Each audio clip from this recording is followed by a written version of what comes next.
پدر دانایی به پسرش گفت افرادی که عکسای زیادی از غذاشون در فضای مجازی میذارن از طبقه پایین جامعه هستن، بی تجربه و ناآشنا با ابعاد عمیق‌تر زندگی.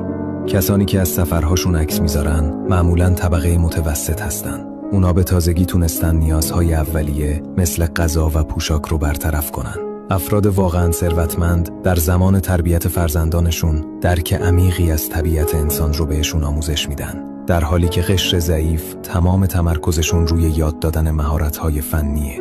پسر با دقت گوش کرد. بعداً وقتی که در یه دانشگاه خوب قبول شد، پدرش نه داخل فضای مجازی پوز داد و نه یه مهمونی پرزرق و برق گرفت. اون فقط پدر بزرگ و مادر بزرگ رو دعوت کرد برای یه شام خانوادگی ساده. بعد از فارغ التحصیلی پسر کسب و کار خودش رو راه انداخت. کلی پول در آورد و خونه و ماشین خرید. یه روز از پدرش پرسید بقیه پدرها کلی پوز موفقیت بچه‌هاشونو میدن، تو چرا اینقدر متواضعی؟ بهم افتخار نمی‌کنی؟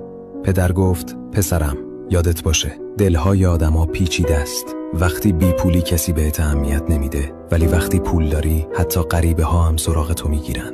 خیلی‌ها شاید به زبون برات آرزوی موفقیت کنن، اما ته دلشون نمیخوان از خودشون بهتر بشی. تو دنیا فقط پدر و مادرن که بدون حسادت واقعا از موفقیتت خوشحال میشن.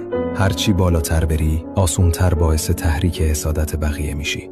تواضع فقط نشونه ادب نیست، یه سپر دفاعیه. پسر با شنیدن این حرفا بالاخره فهمید که تسلط بر طبیعت انسان از جشن گرفتن موفقیت‌های فردی مهمتره.